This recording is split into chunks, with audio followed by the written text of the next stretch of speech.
This is ANN News Brief. 10 persons were killed in Somalia on Saturday during fighting between government forces and Sufi Muslim militias. Sufi leaders surrendered to government forces in the town of Samareb in the central part of the country after the militias were routed by government forces. In a video posted online, militia leader Sheikh Shakir said his group's decision to surrender to the National Army was for the sake of the civilians and because they were certain of the safety of its fighters.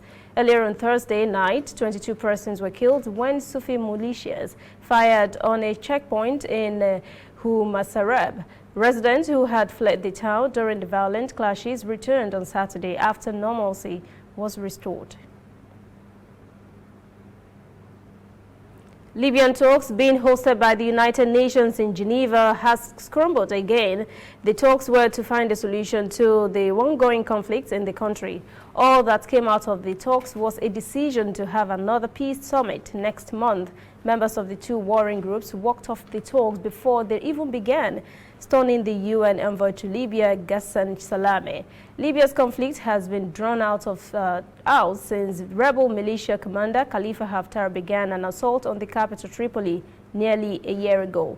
More than 1,000 persons have been killed and hundreds of thousands displaced since the assault started on the capital, where the internationally recognized government of national accord is based. Salame says many areas, including Tripoli airport, have been hit by shelling in the past week. He has called on the two warring parties to stick to the rules of the truce they reached in Berlin in January. We'll be right back. We are on the road every day, canvassing throughout Africa for news you really need. We follow the story everywhere, from every corner of Nigeria to the wide African expanse. We bring you what's making headlines. We connect you with news you can use. ANN, African News Network, in a truly African spirit.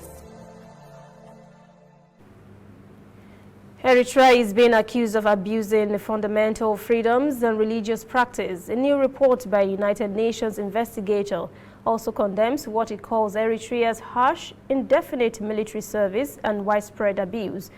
After Eritrea signed the historic peace agreement with Ethiopia in 2018, the UN had thought it would reform its human rights record. The report says that has not happened. The country is said to have continued widespread human rights violations, including arbitrary arrests, enforced disappearances, sexual violence, and torture. Special Reporter on Eritrean Human Rights Daniel Kravitz says the government routinely arrests Christians practicing without its approval, as well as those who belong to Christian groups not recognized by the government. Kravitz also accuses the Eritrean government of also routinely arresting and incarcerating Muslims. She has called for the release of all political prisoners and prisoners of conscience.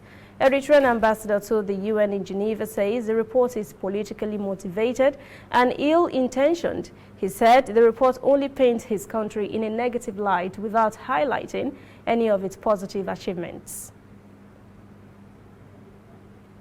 That is the ANN News Brief at 10. For details on these and other breaking stories, visit our website, annafrica.news. Conversation continues on our social media platforms, Twitter, Instagram, and Facebook at ANN Africa TV. I'm Lucy Ademi.